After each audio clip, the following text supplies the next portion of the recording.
तो आज हम कुछ ऐसी कड़वी सच्चाइयों के बारे में बात करने वाले हैं जो एक स्टूडेंट की सफलता के लिए सच में बहुत ज़रूरी है।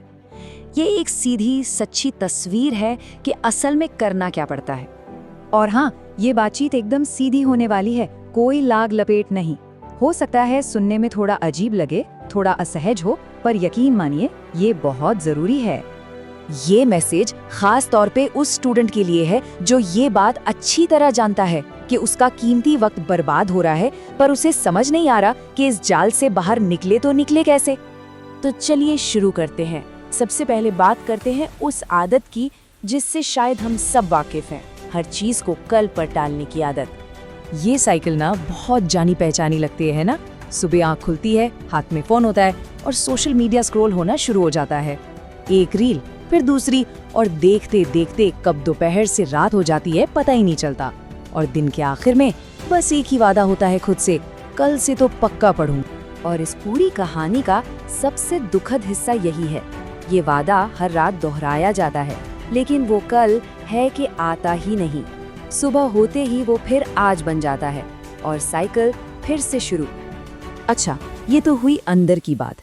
अब जरा बाहर की दुनिया की कड़वी हकीकत को देखते हैं। ये समझना बहुत जरूरी है कि जब कोई अपना समय बर्बाद कर रहा होता है ना, तो ठीक उसी वक्त कोई और उसी समय का इस्तेमाल अपने सपनों को हकीकत में बदलने के लिए कर रहा होता है। इस बात को जरा ध्यान से समझिए।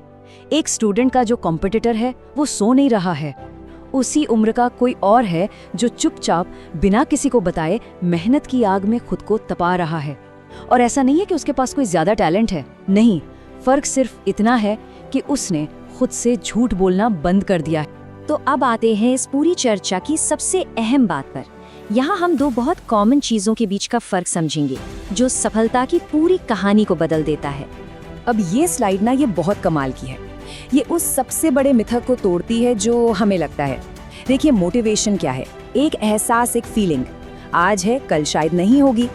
लेकिन डिसिप्लिन, अनुशासन, वो एक चॉइस है, एक फैसला जो हर रोज लिया जाता है, चाहे मन हो या न हो। मोटिवेशन थोड़ी देर के लिए होता है, किसी वीडियो से आया, घंटे भर में चला गया, इसीलिए वो नकली है। पर अनुशासन असली है, वो अंदर से आता है। पढ़ाई इसलिए नहीं की जाती कि मन कर रहा है, पढ़ाई इसलिए की जाती है क्योंकि वो जरूरी है। और अनुशासन इसलिए भी और ज्यादा जरूरी हो जाता है क्योंकि वक्त की सुई लगातार चल रही है और हर टिक टिक के साथ कुछ चीजें हमेशा के लिए बदल रही हैं। ये याद रखना होगा कि माता पिता हमेशा जवान नहीं रहेंगे। जो मौके जिंदगी में आ रहे हैं वो इंतजार नहीं करेंगे, और वक्त को इस बात से कोई फर्क नहीं पड़ता कि काम न करने के बहाने क्या हैं। ये लाइन, ये आज की जनरेशन के लिए एक वेकअप कॉल है। सच में बड़े बड़े सपने देखना बहुत अच्छी बात है, लेकिन अगर रोज की मेहनत उन सपनों के बराबर नहीं है तो ये सपने नहीं है, ये सिर्फ एक वहम है, एक धोखा जो इंसान खुद को दे रहा है। तो ठीक है, प्रॉब्लम तो समझ आ गई, पर सवाल ये है कि इस चक्र को तोड़ा कैसे जाए?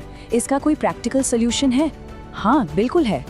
और उस सोल्यूशन के पीछे का जो सिद्धांत है वो बहुत ही सिंपल है। थोड़ी सी ही सही पर रोज की गई मेहनत, यानी कंसिस्टेंसी, वो कभी कभी आने वाले मोटिवेशन के तूफान से कई ज्यादा ताकतवर होती है, हमेशा। और देखिए, शुरुआत करना कितना आसान है। 10 घंटे का प्लान नहीं बनाना है, बस सिर्फ 30 मिनट के फोकस्ड काम से शुरू करना है। फोन को डालिए एयरप्लेन मोड पर, कोई म्यूजिक नहीं, कोई डिस्ट्रैक्शन नहीं, सिर्फ काम। ये 30 मिनट पता है क्या करते हैं? ये दिमाग को रीट्रेन करते हैं। ये एक छोटी सी जीत होती है जो ये साबित करती है कि कंट्रोल वापस आ सकता है, सिर्फ 30 मिनट से शुरू करना। अब इस आखिरी हिस्से को कुछ इस तरह देखते हैं, मानो ये भविष्य से आया एक मैसेज हो, एक मैसेज जो आज लिए गए फैसलों के दूर तक जाने वाले नतीजों को दिखाता है। ये स्लाइड 2 रास्ते दिखाती है, एकदम साफ साफ। आज से 1 साल बाद अगर आदतें वही रहीं तो नतीजा भी वही होगा, अफसोस और ठहराव। लेकिन अगर आज नई आदतें अपनाई गई तो 1 साल बाद का नतीजा होगा खुद के लिए इज्जत, आत्मविश्वास और सही मायनों में आजादी। इस बात को महसूस करने की कोशिश कीजिए। जो भविष्य का स्व है वो आज को देख रहा है और उसके प्रति एक जवाबदेही है। खुद के उस बेहतर वर्जन को निराश नहीं करना है। और ये एक बहुत ही पावरफुल रिमाइंडर है कि जिम्मेदारी सिर्फ और सिर्फ अपनी है, कोई बाहर से आके बचाने वाला नहीं वाला, न दोस्त, न टीचर्स और ना ही ये मोटिवेशनल वीडियोस। जो बदलाव आना है वो अंदर से ही आएगा। तो अंत में लड़ाई किसी और से है ही नहीं, ये लड़ाई है आलस और अनुशासन के बीच। ये लड़ाई है खुद की खुद से। तो सवाल बस एक है, जीतेगा कौन?